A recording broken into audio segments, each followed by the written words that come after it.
It was high school. I always spent my time in the art classrooms, as it was one of the few things that made me happy. Pottery was my one true love during high school. I made bowls, cups, teapots, whatever made me happy. In my blissful ignorance, I was sure that everyone in my class were nice, genuinely kind people, and for the most part, I was right. I befriended most of them, or at least kept on friendly, positive terms, but mostly always had my headphones in, and was zoned in on the pottery wheel, or another art project that was due. I made the mistake of befriending a junior boy as a sophomore, Isaac. Now Isaac seemed nice and normal. You know, how sometimes people seem a little bit off, and that's why people give them a chance. Well, that wasn't the case. Either that, or I was too dumb to see the red flags. He was kind of helpful to everyone, and it gives me the heebie-jeebies to say this, but in the beginning, I actually had a crush on him. Fortunately, I had reserved myself to not dating due to some soul-crushing insecurities, and never really shared or pursued my romantic feelings with anyone, not even my closest friends. However, midway into my first semester, I started to get this creeped out feeling. I would catch him looking at me, which he would smile and wave, so I didn't think too much of it. Then, I noticed how he just seemed to be there to make conversation. If I mentioned being interested even the slightest bit in something, he would go up and out of his way to learn everything about it, or even gift it to me. He ended up giving me a copy of a movie franchise I was interested in, because I was too anxious to say no, and I never even watched it. I didn't want to invite any more conversation with him than I had to, but things weren't bad yet. I had no clue he was stalking me. I just thought maybe he liked me, and was a little weird about it. My memory is a little foggy at this point, because this is when I realized, wait, no, there is something wrong with this guy, and that is just my brain's defense mechanism apparently. So our semester final is coming up. We had a very special project that I still hold dear to my heart, but it was rather unique, so I don't want to share the details. I will say I poured my heart out into this project, however, and could not be happier to this day with how it went. The only good thing in this story. After the final, we stood together with our project for a group picture. Isaac stood next to me and a close friend of mine, who picked up on how creepy Isaac had gotten way before I did. Now I'm going to mention that I was very insecure about how feminine my figure was, and I did not take compliments well. Okay, back to the story. So we are all standing to get our picture taken, and while our teacher is figuring everything out, Isaac turns to me and says, "You look really nice today." I smiled and nodded, saying thank you to be polite, but it doesn't end there. He proceeded to tell me, "I like your shirt. It looks really good on you." My smile dropped and I said something that I don't remember to try and deflect the comment. He only smiles and leans into me saying, "Don't say that, you're beautiful. Don't you know?" Red flag, red flag, red flag. But me being me, I was terrified, uncomfortable, frozen to the spot. Luckily my friend was watching the whole thing right beside me. He goes on to say, "You're so shy, it's really cute." And at this point, my friend interrupts yelling, "Anyways," and physically moves me to the other side and takes my place.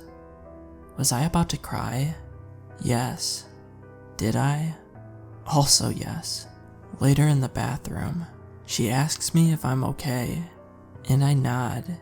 She clearly knows that I'm not okay. From there on out, I actively start avoiding him, and he notices. I don't remember if this happened in my sophomore year or my junior year, so this might not be entirely accurate time-wise, but let's say the new year starts. I get into an AP art class.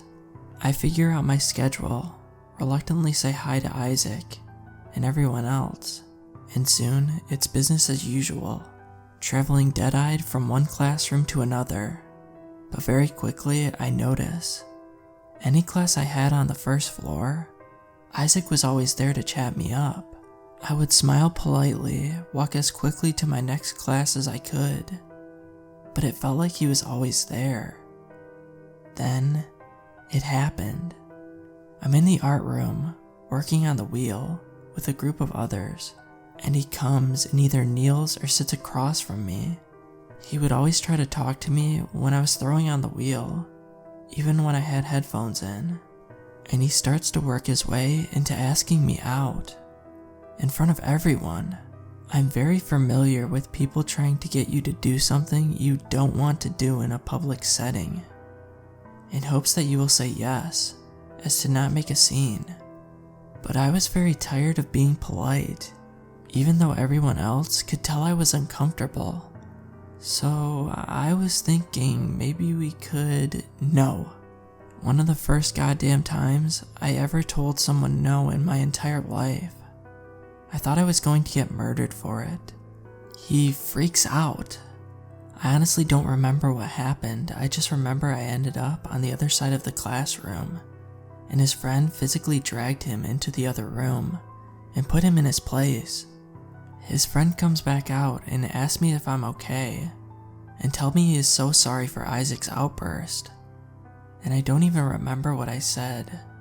I just know that I wasn't in the room when Isaac returned. After that, I noticed the fact that he was following me this whole time.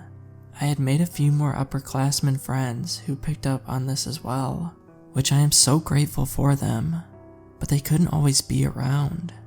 He followed me from class to class, sometimes trying to talk to me, sometimes following from behind me, sometimes walking right next to me the entire time.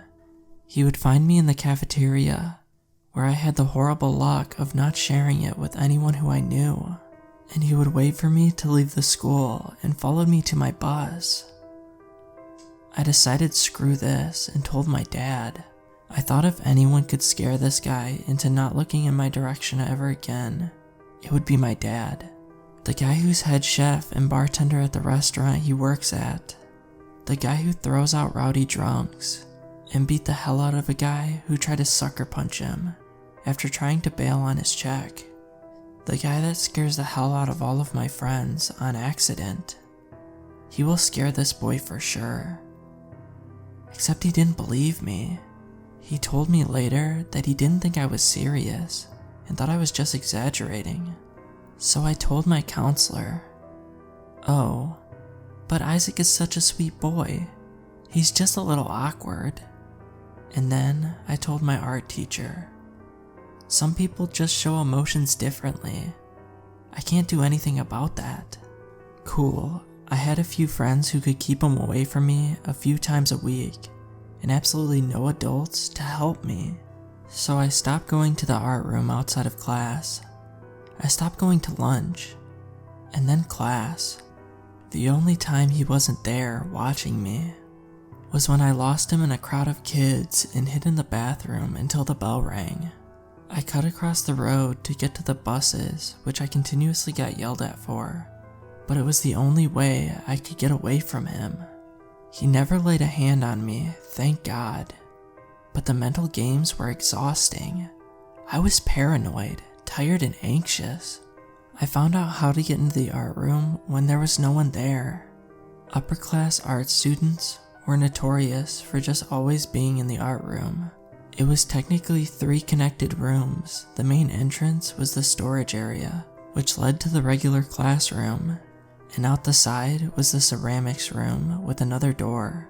So being the evolving burnout I was, I snuck in early morning, unlocked the ceramic door, which was always supposed to be locked, and when my teacher was teaching a lower class, or just wasn't there, I would sneak in.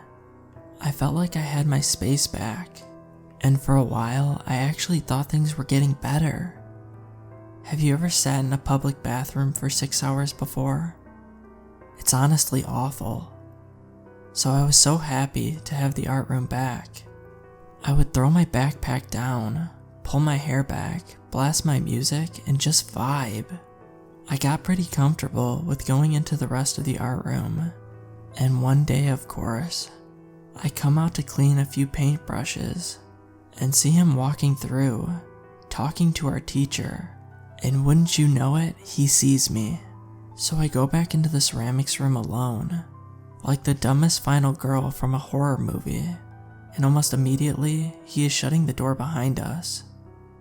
I'm honestly shaking and just hoping he leaves, but he starts talking. Where have you been? I don't see you anymore. You're hard to find. Do you hate me? Do you hate me that much? Well, at least I was hiding from him if he couldn't find me.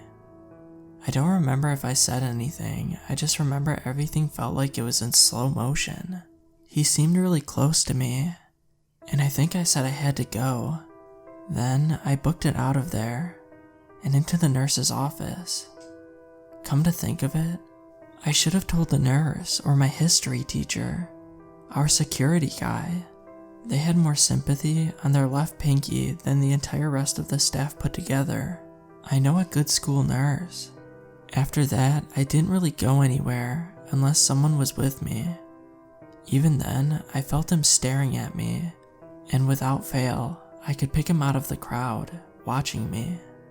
He didn't smile or wave, or even avert his eyes, and I was very convinced that something bad would happen if I was ever alone with him again. I didn't bother telling anyone anymore, because every adult turned me down and dismissed me. Hell, my own dad didn't even believe me. The last time that I'm aware he saw me was the end of my junior year. The seniors were all out of school early, like always, and he had stopped in for something as I was skipping class and wandering the halls, because that class was led by my least favorite teacher that talked down his nose at me and made nasty comments at all the girls. I had my headphones in and was swinging the hall pass around when I saw him walking towards me and waving. I immediately turned around and basically ran up the stairs to the second floor. He called my name and then yelled it. He yelled something else before finally yelling, "What, you're just never gonna talk to me again?" And yeah, I never did. I know it's not as intense as others have gone through, but it's the mind games and the lack of knowing that still keeps me up at night. Gives me nightmares. What all did he do that I wasn't aware of? How long did he really follow me? How long did he keep tabs on me after he graduated, if he did at all? What if he never stopped? High school was hell. The teachers were demons. And Isaac, if you ever see this, let's never meet again.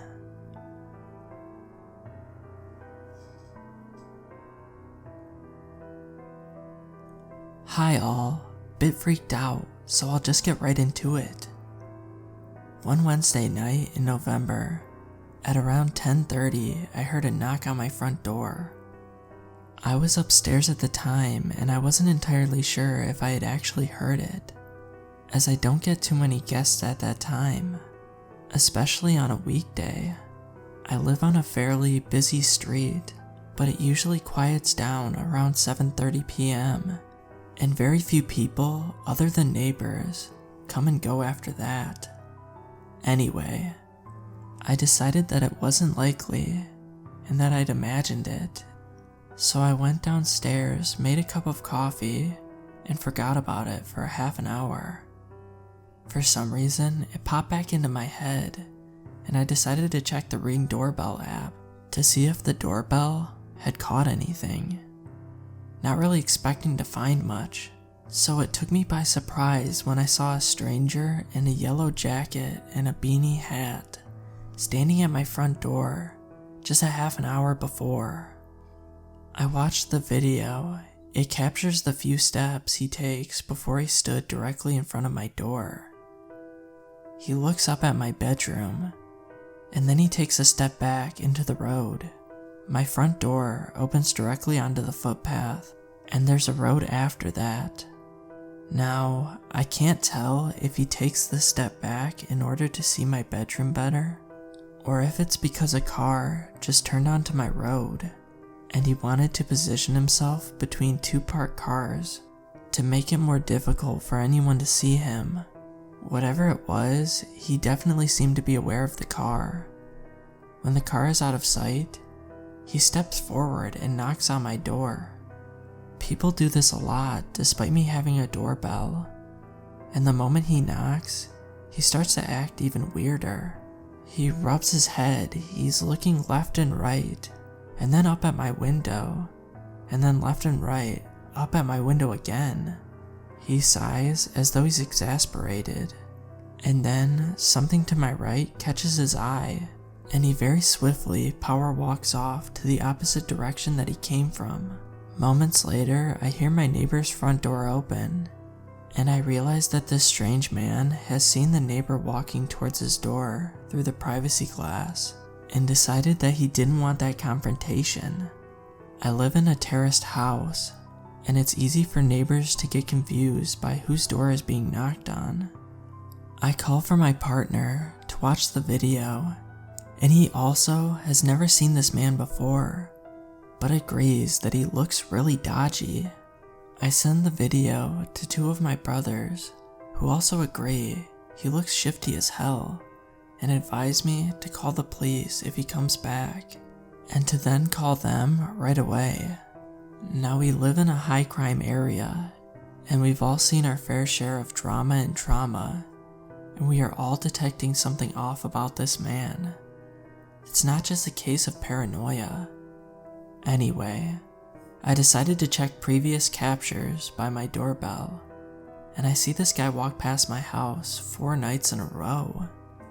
Just walk right past, and that's it.